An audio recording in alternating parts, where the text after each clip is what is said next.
यहाँ आज अपने राष्ट्रवाद के सभी भाइयों बहनों, सम्मानित मंच, आप सबका माननीय हमारे श्रद्धेय अटल बिहारी वाजपेयी जी की 100वीं जन्म दिवस के अवसर पर आप लोगों का स्वागत करती हूँ, अभिनंदन करती हूँ।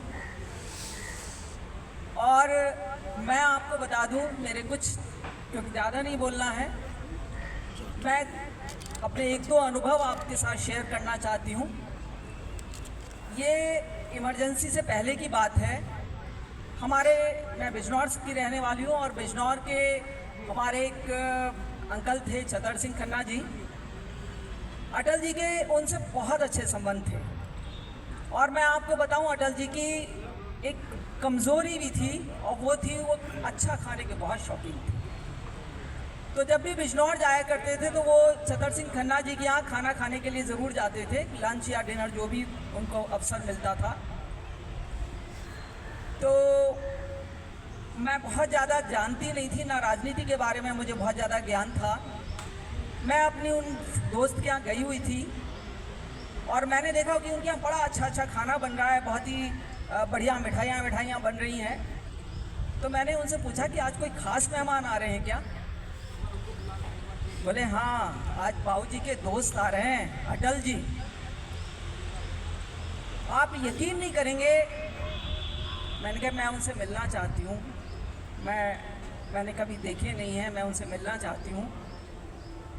और हम बच्चे ही थे जब बाबूजी अटल जी के पास हम गए, तो मुझे याद है कि उन्होंने बड़े स्नेह के साथ हमारे सबके सर पे हाथ रखा और हमें बहुत प्यार से अपने साथ बैठ के खाना खिलवाया। एक दूसरा अनुभव मेरा है कि मेरे हस्बैंड इंडियन एम्बेसी में लंदन में पोस्टेड थे और माननीय अटल जी उस समय भारत के प्रधानमंत्री थे।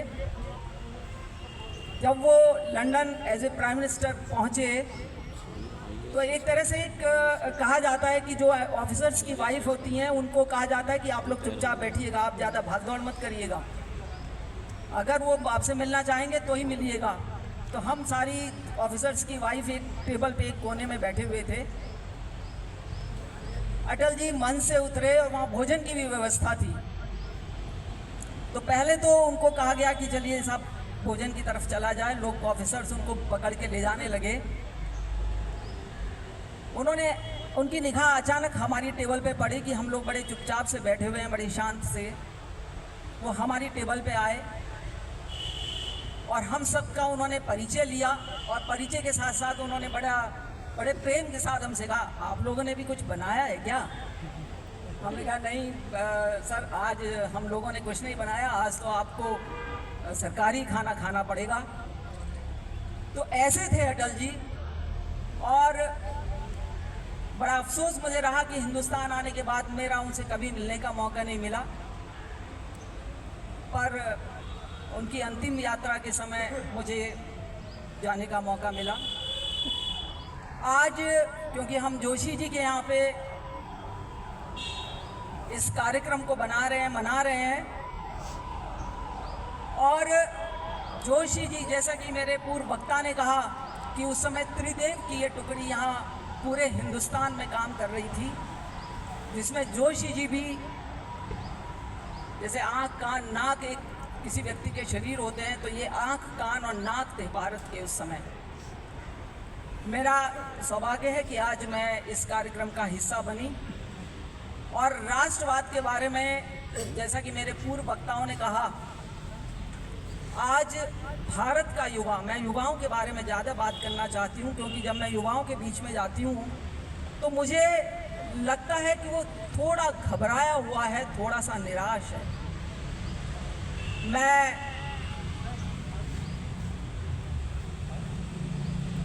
मेरी अपने सभी, जितनी हमारी दिल्ली की टीम है, जितनी भी हमारे दूसरे प्रदेशों की टीम है, मैं उनसे प्रार्थना करती हूँ, उनसे रिक्वेस्ट करती हूँ कि जिस तरह से स्कूल कॉलेजेस में, क्योंकि हमारा उद्देश्य उन बच्चों को, उन